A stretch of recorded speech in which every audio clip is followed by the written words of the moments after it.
Salut les cryptophiles, j'espère que vous allez bien. Bienvenue sur Crypto et Blockchain avec Théo. Je m'appelle Théologien Simansou, je suis votre serviteur sur cette chaîne où je vous entretiens sur les crypto-monnaies, sur la blockchain et sur plusieurs projets de crypto-monnaies euh, avec principalement le projet P-Network, qui est un projet que je suis particulièrement, qui me passionne sérieusement et pour lequel nous allons d'ailleurs nous entretenir actuellement. Dernièrement, tous les pionniers, nous avons eu une publication sur notre plateforme de minage dans laquelle nous étions soumis à la lecture d'un article du docteur Nicolas Koukalis, un article fort intéressant qui porte sur le QIC à l'ère de l'intelligence artificielle. Donc, la vérification d'identité par l'homme à l'ère de l'intelligence artificielle. C'est en fait ça l'intitulé de l'article. Donc, je répète, la vérification d'identité par l'homme à l'ère de l'intelligence artificielle. Premièrement, peut-être qu'il faut commencer par le contexte d'un tel article. Je pense que le docteur Nicolas Kokalis l'a rédigé il y a de cela déjà un bon moment. Mais déjà, il faut voir que nous sommes dans un contexte où, pour faciliter beaucoup de processus, on fait appel à l'intelligence artificielle. Il y a aujourd'hui une véritable prévalence des intelligences artificielles qui nous facilitent beaucoup de choses, que ce soit en termes de robots physiques ou bien en termes d'algorithmes qui sont intégrés dans certains systèmes. Et nous connaissons très bien la solution qu'il y a ici. Et la solution qu'il y a ici, telle qu'elle fonctionne dans l'écosystème P-Network, intègre deux éléments. Et c'est ce que le docteur Nicolas Koukalis dit d'ailleurs donc dans cet article.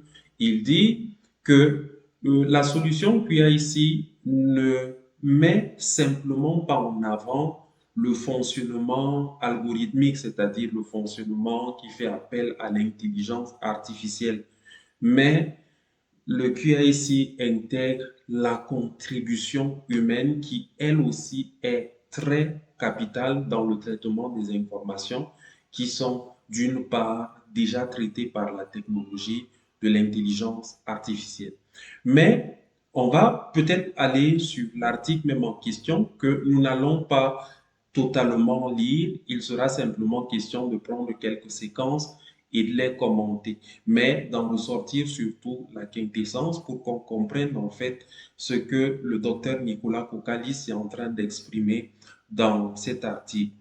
L'une des premières choses qu'il évoque à l'entame de son écriture, c'est qu'il présente déjà la communauté P-Network comme étant une communauté massive, une communauté au grand nombre de personnes et une communauté qui est donc alimentée par le Pi, par la crypto-monnaie du projet qui est le Pi, et le Pi qui est une crypto-monnaie qui est largement distribuée, qui est d'ailleurs la monnaie la plus distribuée au monde, avec plus de 35 millions de pionniers qui sont engagés. Et quand on parle de 35 millions, c'est juste vraiment ceux qui sont engagés parce que la distribution atteint un plus grand nombre.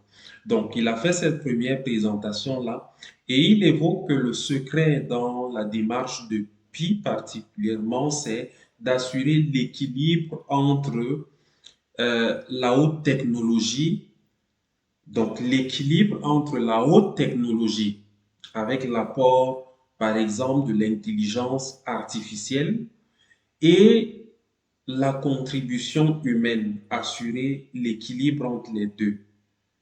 Parce qu'on est dans un projet qui met l'individu au centre de la préoccupation. C'est l'humain qui est au centre de ce projet. Et la technologie vient en fait s'associer à la contribution humaine pour assurer l'intégrité du processus, pour assurer que certains mécanismes fonctionnent au mieux. Vous allez excuser, je transpire parce que nous sommes à Marois, il fait tellement chaud ici et j'ai craint qu'en mettant le ventilateur, la qualité du son ne soit pas bonne. Donc bref, on va continuer. Et l'autre élément que le docteur Nicolas Kokalis évoque, et il l'évoque dans la deuxième section, notamment après l'introduction, il évoque le fait que les écosystèmes cryptographiques comme Ethereum, Solana, ou P-Network sont des communautés composées de différents acteurs, des utilisateurs finaux aux développeurs, en passant par les mineurs et les validateurs. Donc, il le précise, tous ces écosystèmes cryptographiques mettent à contribution des individus qui agissent pour différentes choses. Les uns agissent comme développeurs, d'autres agissent comme mineurs, d'autres comme validateurs. Et voilà, ces écosystèmes mettent donc à contribution des personnes physiques. Et il dit, pourtant, la création d'une communauté prospère et durable nécessite des compétences et des ressources importantes. Et quand il le dit, on pense directement au hackathon, par exemple, où on voit combien il faut faire participer plusieurs personnes aux compétences avérées dans le développement des applications, par exemple, et qui viennent apporter de leur talent, de leur savoir, de leurs compétences, de leur habileté à l'écosystème, parce que tout écosystème cryptographique en a besoin. Mais on n'a pas besoin que des développeurs, on a besoin des mineurs finaux, on a besoin des validateurs, on a besoin de tout ce monde-là pour assurer qu'une communauté soit prospère et durable. Et il faut donc justement que toutes ces personnes-là soient quand même d'un certain niveau de compétence. On a besoin vraiment d'un flot de compétences dans une communauté pour qu'elle tienne sur le long terme. Et il continue en disant, nous avons vu des réseaux sociaux traditionnels comme Facebook et Twitter utiliser des algorithmes alimentés par l'intelligence artificielle pour accroître leur base d'utilisateurs. Mais cela peut être problématique. Mais il donne plus de détails en bas et on va lire et il dit, pendant des années, Facebook s'est appuyé sur des algorithmes alimentés par l'intelligence artificielle pour trier et recommander du contenu aux utilisateurs en fonction de leurs préférences et de leur comportement en ligne. Si cela a bien fonctionné au début, le fait de s'appuyer uniquement sur des algorithmes d'intelligence artificielle a entraîné une série de conséquences imprévues avec une vision biaisée de l'engagement brut comme le bien suprême. Ces algorithmes pouvaient prendre des mesures antisociales allant de la création de chambres d'écho à l'amplification des préjugés humains par la discrimination. Je pense qu'ici c'est un peu trop technique, mais ce que je comprends de manière générale dans cette explication-ci, c'est que le système algorithmique de ces grandes plateformes s'est révélé déficient avec le temps parce qu'il ne prenait pas en compte un certain nombre de paramètres que ce ne sont que les humains qui peuvent les comprendre. Parce que parfois, à faire reposer les choses simplement sur l'intelligence artificielle, l'intelligence artificielle ne fonctionne pas comme nous les humains.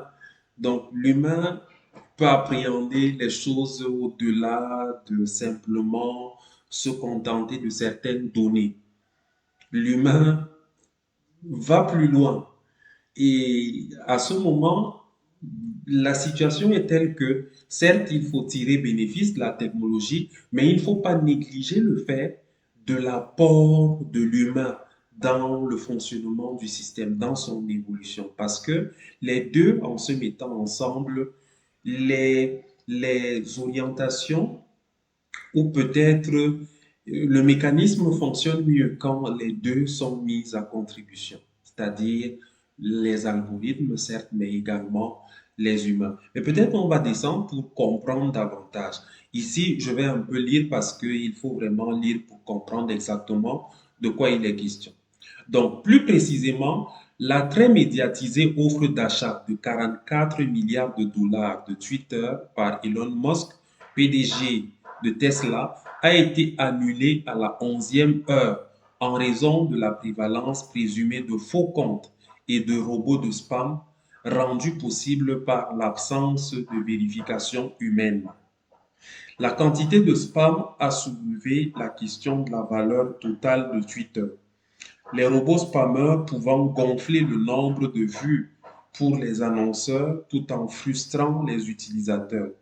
Il est clair que l'intelligence artificielle n'a pas fonctionné.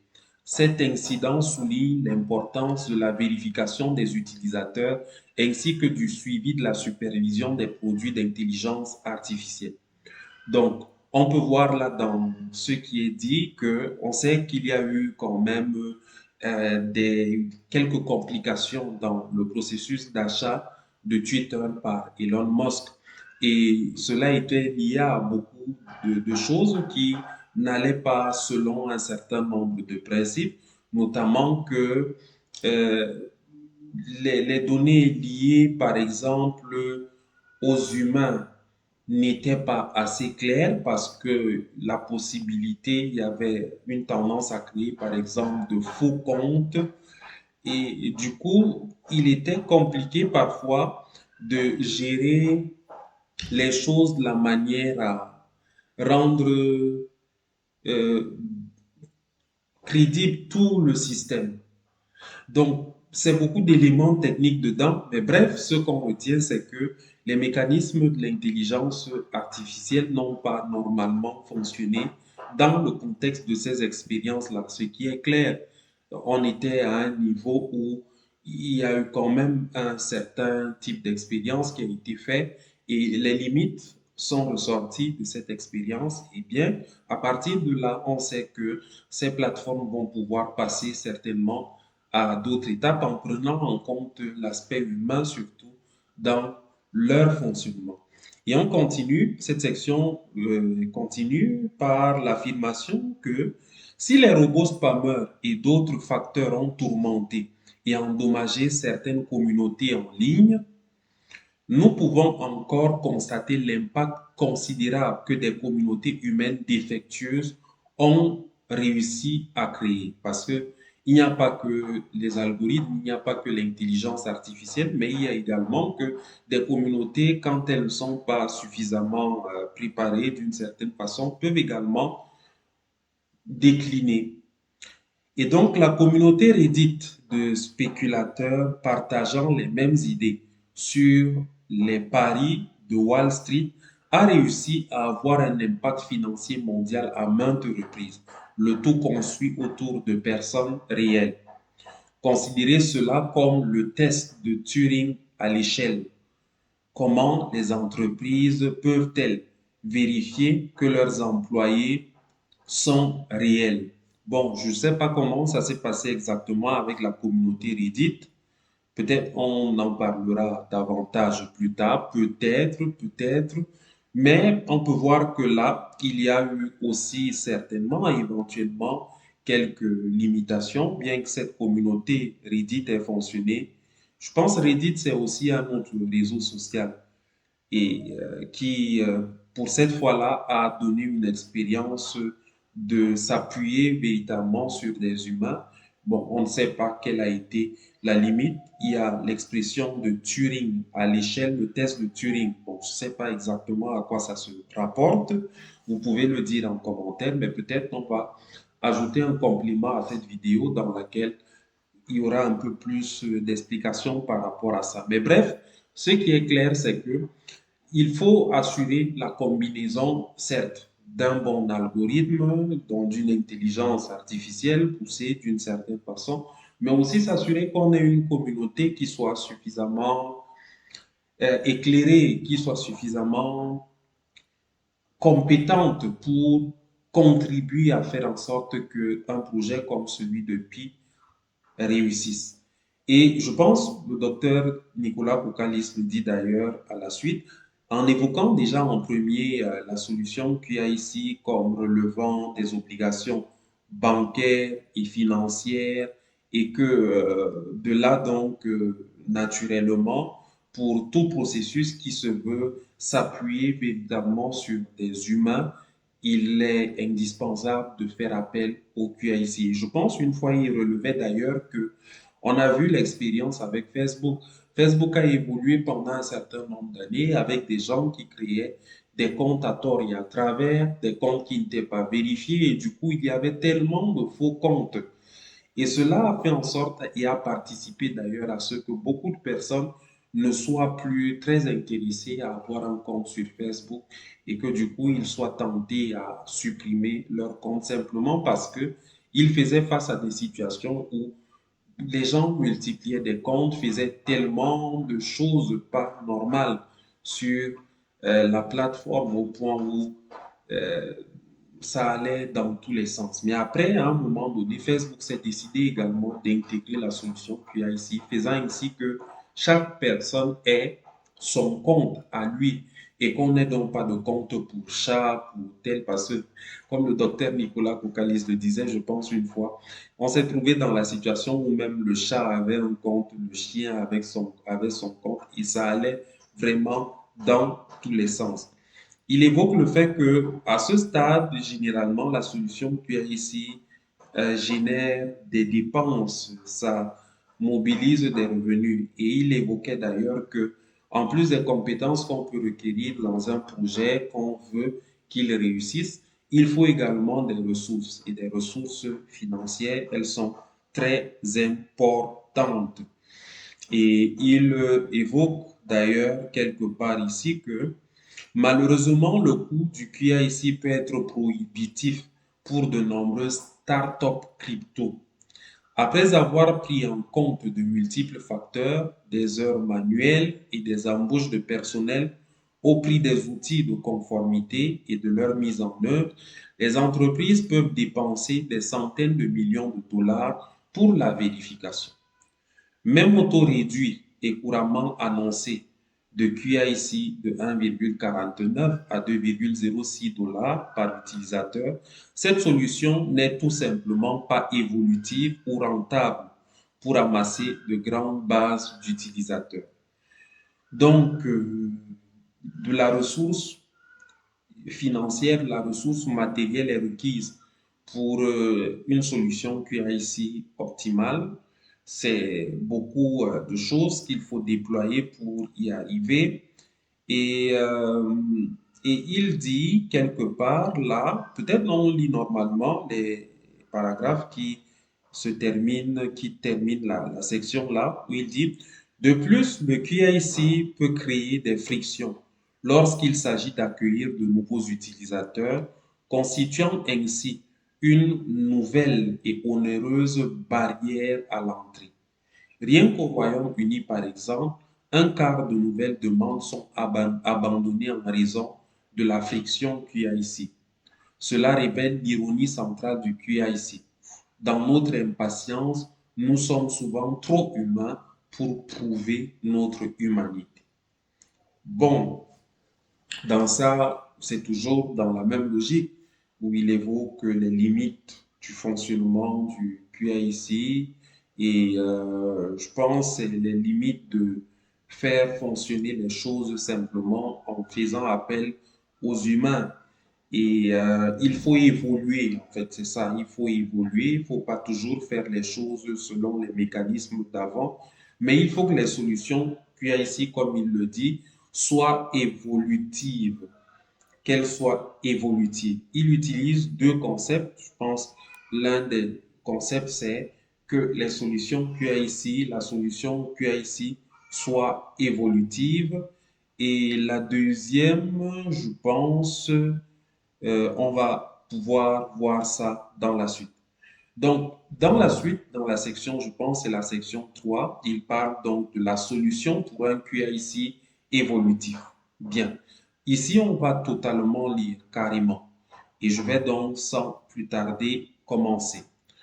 Pour résoudre ce dilemme qu'il y a ici, nous pensons qu'une conception centrée sur l'humain et une technologie évolutive permettront à l'avenir du Web 3 de rémunérer les utilisateurs de manière transparente et équitable tout en préservant l'anonymat personnel et la conformité légale.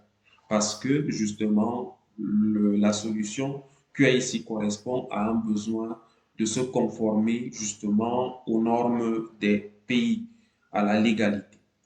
P-Network a été fondé sur une synthèse de faits scientifiques et de vérités humaines. En tant que docteur de l'Université de Stanford, vous pouvez vous attendre à cela de notre part. Nous disons vérité scientifique parce que nous pensons qu'il y a une vérité dans tout ce que nous faisons, dans le but de nous rapprocher de nos hypothèses en matière de conception, de stratégie et de gestion et de les tester. Les faits immuables des mathématiques nous guident et nous analysons toujours les données empiriques pour informer la prochaine itération. Itération, le concept se rapporte à, je pense, la répétition, à la mise en œuvre d'un modèle qui a fait ses preuves d'une certaine façon déjà. Lorsque nous parlons de vérité humaine, nous tenons compte du fait qu'aucun projet n'est construit dans le vide. Tout ce que nous faisons est vécu par des personnes réelles, dans des lieux réels, avec des vies réelles, des émotions et des expériences qui peuvent avoir un impact sur leur perception. Certaines vérités humaines sont fondamentales, d'autres sont malléables. Nous tenons également compte des vérités humaines et des besoins de la communauté dans chaque itération, donc dans la mise en œuvre des modèles qui font leurs preuves. Donc voilà, l'humain, les vérités humaines, parce que tout n'est pas compris par la machine, tout n'est pas compris par les algorithmes, tout n'est pas compris par l'intelligence artificielle. Et donc, il y a des vérités humaines qu'il faut prendre en compte. Et c'est ce que le docteur Nicolas est en train de mettre en avant ici. Et il continue. Il dit le maintien d'un équilibre entre ces vérités nous fait avancer étape par étape à mesure que notre projet progresse. Par exemple, la décentralisation est l'une des principales propriétés des réseaux cryptographiques et un élément important de la vision de Pi. Mais nous ne voulons pas simplement décentraliser pour le plaisir de décentraliser. Ça, c'est intéressant. Donc, nous ne voulons pas décentraliser pour simplement le plaisir de décentraliser. Il faut le faire en tenant compte d'un certain nombre de paramètres parce qu'on évoque la décentralisation comme l'un des aspects très importants du déploiement d'un projet crypto, mais il faut le faire en respectant un certain nombre de principes. Et il continue en nous disant, nous avons plutôt adopté une décentralisation progressive en fonction du stade de l'industrie, donc l'industrie de la blockchain, en fonction donc du stade de l'industrie, de la préparation et de la sensibilisation du grand public, du développement de la technologie blockchain et de la phase de notre projet afin de parvenir à une décentralisation significative et durable. Ça, c'est un paragraphe qui dit beaucoup de choses par rapport à cet article et qui évoque le concept de décentralisation.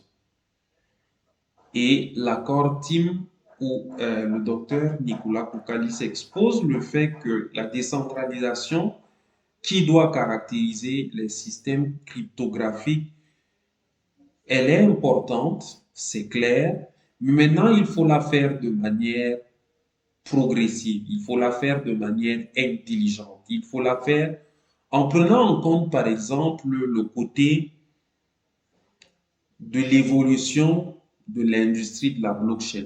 À quel point cette industrie est déjà évoluée. Et quand on dit évoluer, c'est les connaissances qui sont cristallisées là. Est-ce qu'on est arrivé à un point où vraiment on peut assurer un certain, une certaine solidité des mécanismes qui sont mis en place? Il y a la préparation du grand public. Est-ce que le grand public est suffisamment sensibilisé pour comprendre comment les choses devraient fonctionner parce que eux-mêmes, nous-mêmes, nous sommes des contributeurs pour faire en sorte que les choses fonctionnent bien. Et il y a le développement même de la technologie et les phases, la phase qu'on a atteint dans le projet PI par exemple, on est à une phase particulière actuellement. Et tout ça, quand on met ça ensemble, on peut donc assurer une décentralisation qui est significative et durable. C'est hyper intéressant. À la suite, il évoque par exemple une question de flux de travail, mais on lit, chez Pi, nous avons appliqué des méthodes itératives à tous les aspects du projet. On étend le modèle au fur et à mesure.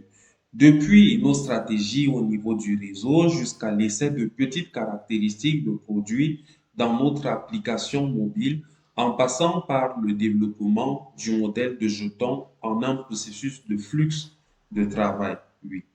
Cette distinction nous sépare de certains modèles figés qui s'appuient sur l'hypothèse de leur livre blanc avant les gens.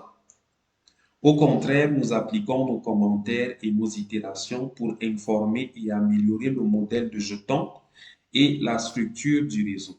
Tout cela pour mieux répondre aux besoins des personnes que nous servons. Donc, on peut voir ici que il n'est en rien nécessaire toujours de se figer sur ce qu'on peut avoir déroulé dans le livre blanc, parce qu'après, l'expérience, elle peut être tout autre. Et sur la base donc de l'expérience, il faut prendre d'autres décisions. Il faut élaborer de nouvelles stratégies. Il faut définir un itinéraire qui est peut-être tout autre que celui qu'on avait défini au départ. Bref, en prenant en compte ce que l'avis des gens, on comprend du coup que les prévisions qu'on peut avoir fait au début peuvent trouver sur le terrain d'autres réalités qu'il faut donc prendre en compte tout en prenant donc, en recueillant donc les avis des utilisateurs finaux. Dans la dernière section de son article, donc, il y a tellement de chiffres qui sont évoqués par le docteur et qui sont d'une très grande importance pour nous, surtout nous les pionniers. Dans cette section qui est intitulée La solution QAIC communautaire de P-Network, le docteur dit P-Network a conçu sa solution QAIC native, PQAIC, en réponse au manque d'évolutivité, d'accessibilité financière et de portée mondiale des autres solutions de marché tierces. C'est clair, on peut voir que la portée mondiale de Pi est tout à fait différente que beaucoup d'autres projets qui sont restés un peu élitistes. On sait que le Bitcoin, aujourd'hui, il est en train de s'épanouir, c'est vrai, mais depuis longtemps quand même, le Bitcoin était resté encore entre les mains un peu trop élitistes. En fait, c'est ça la réalité avec plusieurs autres cryptos. Mais aujourd'hui, avec la solution Pi, avec le projet Pi, on peut voir de plus en plus une extension sur le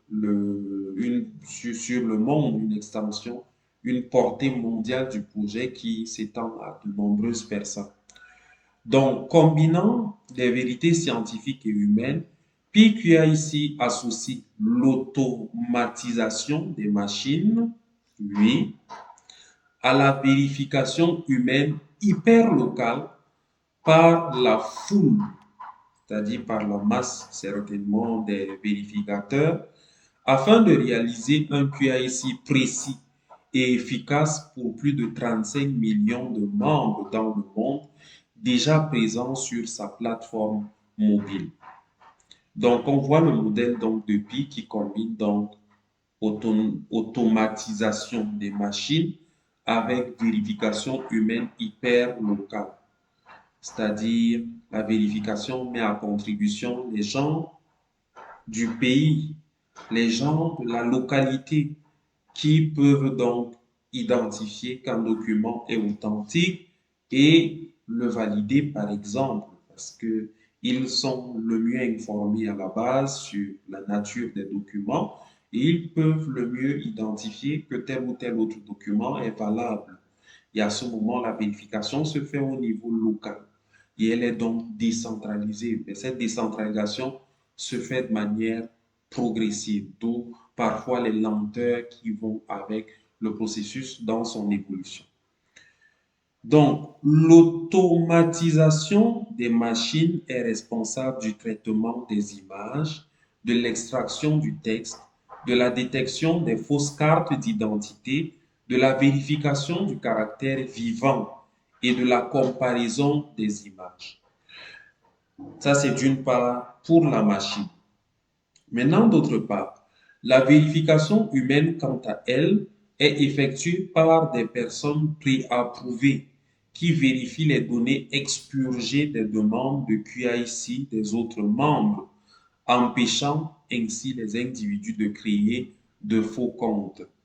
Et voilà. Donc, on voit aussi la vérification qui est donc faite par des individus qui excluent les données d'identification de la personne, mais qui permet tout au moins d'apprécier le document en question et son caractère original, de manière à ce que l'approbation se fasse, de manière à ce qu'on ait donc un individu qui soit associé à ce compte. À la suite, il dit, pour résoudre le problème de l'évolutivité du QIC, PQIC dispose aujourd'hui d'une force de validation humaine robuste et autonome dans plus de 200 pays du monde entier. Et donc des zones qui représentent environ 92,6% de la population mondiale. Le réseau s'étend continuellement avec plus de 125 000 validateurs de confiance validant les applications QIC dans le monde entier, donc les efforts sont récompensés en pi. Voilà qu'on a des chiffres très intéressants. 125 000 validateurs, plus de 200 pays dans lesquels la communauté pi est répandue. Donc, on va sauter l'élément de ce paragraphe et aller aux paragraphes qui sont surlignés pour ensuite conclure. Donc, exploitant le meilleur des deux mondes, PQIC permet au réseau de construire une communauté cryptographique conforme à la loi, optimisée pour la précision, la confidentialité et l'accessibilité mondiale. Et le meilleur de tous, c'est qu'il est véritablement humain dans son essence. La solution QIC de Pi met en avant l'humain. Et sans l'humain, aucun projet n'est soutenable sur le long terme. Ce sont les humains qui font la force d'un projet, la valeur humaine. Et c'est ce que Pi priorise justement, avec une solution QIC qui met en avant l'humain et qui ne confie pas tout le travail aux algorithmes. Et donc, en exploitant donc le meilleur des deux, de l'intelligence artificielle et de l'humain, PQIC permet au réseau de construire une communauté cryptographique conforme à la loi, optimisée pour la précision, la confidentialité et l'accessibilité mondiale. Voilà ces éléments qui sont pris en compte. Précision, confidentialité, accessibilité mondiale, parce que tout le monde entier, des validateurs sont répartis dans tout le monde. Et le meilleur de tous, c'est qu'il est véritablement humain dans son essence. On continue enfin. En vérité, il est difficile pour tout entrepreneur de savoir si ou quand son projet sera couronné de succès. Et cela s'applique également à nous. Donc, on ne sait jamais. On ne sait pas quand le projet sera couronné de succès, mais il y a tout un travail à faire pour y parvenir. Ce que nous savons, c'est que Pi a une grande vision pour un réseau et un écosystème accessible et inclusif construit sur la blockchain et alimenté par une crypto-monnaie équitablement distribuée. Grâce au pouvoir de la communauté, nous nous rapprochons chaque jour un peu plus de la réalisation de cette vision. Et là, Pi évoque le pouvoir de la communauté. Une communauté compétente, une communauté bien éduquée, une communauté bien informée, Une communauté qui comprend l'importance de chaque élément du système et une communauté qui est mobilisée pour soutenir avec force le projet.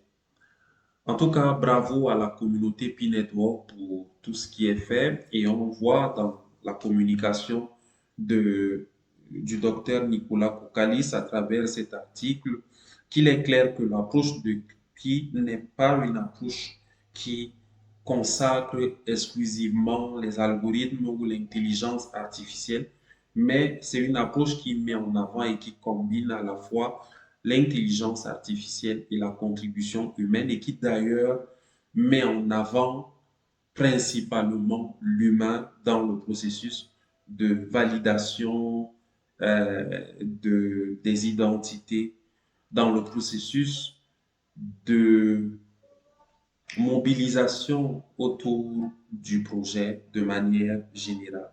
Donc, cet article fort inspirant est plein d'informations, des informations utiles pour nous faire comprendre en fait l'approche de Pi dans l'évolution du processus du QIC, la vérification d'identité dans un contexte où on a affaire à l'intelligence artificielle. L'intelligence artificielle qui est de plus en plus poussée. On parle aujourd'hui de ChatGPT et de plusieurs autres intelligences artificielles qu'on intègre très souvent dans le fonctionnement des systèmes de manière générale. Donc, j'espère que cette vidéo vous est utile, qu'elle évoque des éléments qui peut-être sont passés très rapidement, mais je pense s'il était important de revenir sur cette publication-là qui nous était proposée. Sa lecture fait donc ressortir les éléments que nous avons partagés ici et c'est le lieu pour moi, alors que vous auriez certainement apprécié cette présentation, de vous dire un like, abonnez-vous, commentez et autant d'actions de ce type favorisent justement qu'une telle chaîne, cette chaîne s'épanouisse au mieux pour contribuer davantage à faire connaître le projet P-Network et à mettre en avant ces éléments de notre éducation qui sont très importants. Du reste, bon ménage à tous ceux qui font partie du projet P-Network. Pour ceux qui n'en font pas encore partie, je vous propose de le rejoindre en utilisant mon code d'invitation. Théo, c'est Samson, comme vous pouvez le voir affiché. Et on se lance dans l'aventure ensemble, on s'accompagne et le meilleur est à venir. Il y a le hackathon qui est en cours. Le mainnet ouvert, c'est pour quand? On ne sait pas encore. Mais l'essentiel, c'est le minage. Miner chaque jour. Bien, merci pour l'attention. Je suis votre serviteur, théologien Simansou. C'est le temps, c'est l'histoire qui nous donnera tort ou raison et on est ensemble. On est ensemble.